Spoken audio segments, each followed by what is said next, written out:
সেই অশান্তি নিয়ে বারংবার প্রশ্ন উঠছে যে কেন্দ্র বাহিনীর সাথে আরএসএস বাহিনী রয়েছে, আর তারাই মূলত এসে এলাকা জুড়ে তাণ্ডব চালাচ্ছে। কি বলবেন এলাকাবাসী হিসাবে?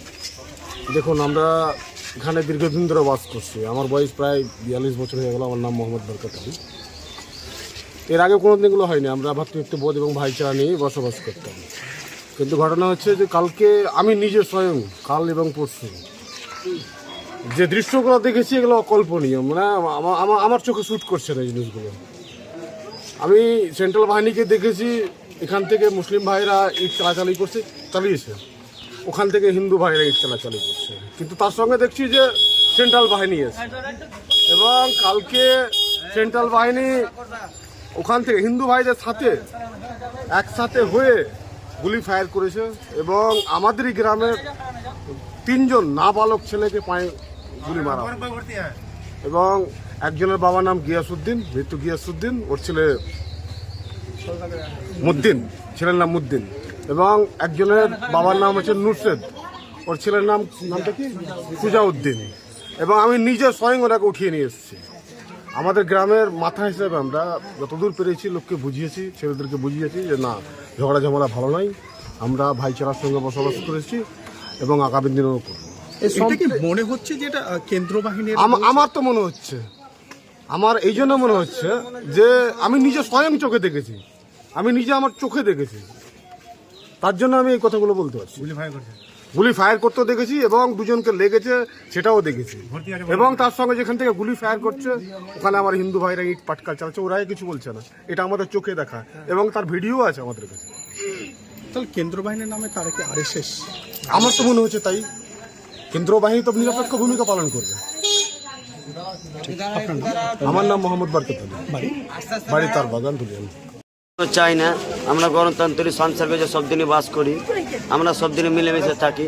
কিছু কিছু আছে যে পুলিশ প্রশাসনের ড্রেস পরে এসে লাঠিচার্জ করছে, কিছু কিছু প্রশাসন পুলিশ আসছে ভালোভাবে নিয়ম মেনে যাচ্ছে, কিছু কিছু পুলিশ প্রশাসন আছে লাঠিচার্জ করছে, রাস্তায় দেখছে ঘরে ঢুকে লাঠিচার্জ করছে, তাও অসুবিধা নাই। রাস্তায় কোনো বাড়ি ঘরে দেখছে তাও গাড়ি ফাড়ি লাগা থাকছে, ওতেও ভাঙচুর করছে। নাম ধরে ধরে যে বললো এটা কিন্তু সঠিক কথা, প্রমাণ আছে কি নাম ধরে ধরে মারছে, এটাও প্রমাণ আছে। ছাদে যদি কেউ আদাকতে যদি উপরন্ত থাকবে বুঝতে পারছেন আপনারা, রাস্তায় তো থাকা ঠিক নয় এই মুহূর্তে। ছাদে যদি থাকছে তো ওনারাই বাটুলের যা যা পারছে ওরাই ইশারা দিয়ে, মানে আইএসএর লোক কিছু আছে তো ওরাই যে পুলিশ প্রশাসন ড্রেস পরে আসছে ওরাই হিং দিয়ে লাঠিচার্জ করে, যদি অবশ্যই যদি ওপর থেকে না নামছে তো নিচে লাঠিচার্জ করছে, দুয়ারে লাঠিচার্জ করছে। আমাদের তো প্রশাসনের নিয়ম মেনে চলতে হবে। কিছু কিছু প্রশাসন আছে ভালো কাজ করছে, কিছু কিছু প্রশাসনের ড্রেস পরে আইএসএর লোকগুলা আছে, যখন ওদেরকে একটু আমরা ফলো করে ধরতে পারছি তখন পালিয়ে যাচ্ছে। আমরা পৌরসভার লোক পঞ্চায়েতের ওই কোলাতে পালাচ্ছে, প্রমাণ আছে আমাদের কাছে, মহাদেবনগর নিমতলা পালাচ্ছে আমাদের এই পৌরসভা থেকে। কত আতঙ্কিত আপনারা? এই ঘটনাটা হচ্ছে সকাল মোটামুটি 10টা সাড়ে 9টার দিকে এরকম প্রমাণ আছে।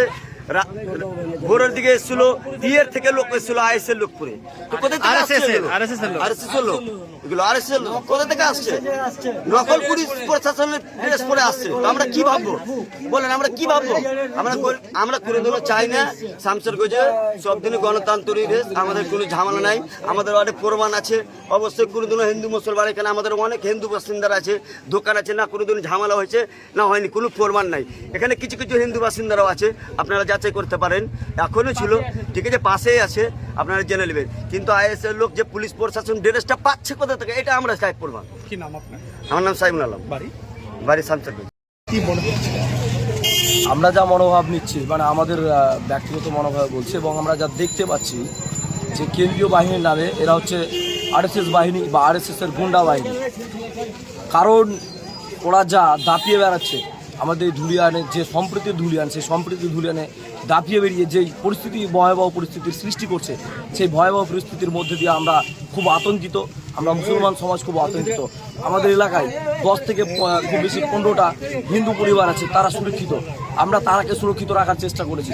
কিন্তু সেই মুসলমান সমাজ আজকে বা মুসলমানরা সেইভাবে লাঞ্ছিত বঞ্চিত হচ্ছে, এবং যে বর্তমান পরিস্থিতি, সেই পরিস্থিতি দেখছি যে কেন্দ্রীয় বাহিনীর নামে তারা এসে মুসলিম সমাজের ঘর বাড়িতে আঘাত হানা, বাড়িতে ভেঙে দেওয়া, ভাঙচুর করে দেওয়া, বাড়িতে গিয়ে দরজায় লাথ মারা, আর কিছু করা। যদি কোনো গরিব মানুষের কোনো কিছু লাগানো থাকছে, যেমন টোটো, সেই টোটোকে ভাঙচুর করা, এইসব চলছে। তারপরেও যেটা আমরা দেখছি যে এই কেন্দ্রীয় বাহিনীর পোশাকে আরএসএস বাহিনী দাপিয়ে বেড়াচ্ছে, সেটা নিয়ে আমি বলবো আমাদের যিনারা প্রশাসনের আধিকারিক আছেন তাদের কাছে অনুরোধ, তারা যাতে এই ব্যাপারটাকে পুরোপুরিভাবে দেখেন এবং সে তদন্ত করে তাদেরকে যথাযথ শাস্তি দেয়, সেইটুকু অনুরোধ রাখছি। মিডিয়া বা মিনিস্ট্রি মিডিয়ার একাংশ রয়েছে, তারা বলছে শামশেরগঞ্জের হিন্দুরা খুব বিপদে রয়েছে, তারা আতঙ্কিত রয়েছে। এই যে গদি মিডিয়া প্রোডাকশন, এটা একেবারে মিথ্যা। কোনো এতে মানে আমি দেখতে পাচ্ছি যে সংশয় নেই যে হিন্দুরা একদম বিপদে। যা দেখতে পাচ্ছি যে আরএসএস বাহিনী দাপিয়ে মুসলমানকে একদম ভয়াবহ পরিস্থিতি সৃষ্টি করে সেটা একটা বিভ্রান্তি সৃষ্টি করা, এই সম্প্রীতির ধুলিয়ানকে সম্প্রীতি নষ্ট করার চেষ্টা, এবং এই যে গদি মিডিয়ার কাণ্ড, সেই গদি মিডিয়ার কাণ্ড আমরা দেখে সবসময় আমরা গদি মিডিয়া বলেই আখ্যায়িত করেছি এবং দেখতে পেয়েছি যে গদি মিডিয়া সবসময় মুসলমানদের লাঞ্ছিত বঞ্চিত করে কথা বলে। তাই ধিক্কার জানাই এই গদি মিডিয়াকে, ধিক্কার জানাই আমরা এই গদি মিডিয়াকে। আমার নাম আব্দুল গাফফার, বাড়ি কৃষ্ণপুর 1 নম্বর ওয়ার্ড, ধুলিয়ান মিউনিসিপ্যালিটির অন্তর্গত। মানুষ আসছে বিএসএফ সে যা দিয়ে, তখন এই মানুষ মনে বিএসএফ দ্বারা ভাঙচুর কেন করছে, মানুষ ছেলে পিলাকে তারা নিতে নিচ্ছে, বাচ্চা কাচ্চা তো গ্রামে বাড়বে। আর একটু এটা করাটা উচিত না, আমরা শান্তি চাই। ওরা কি বিএসএফ না অন্য কেউ, আমরা শান্তি চাই।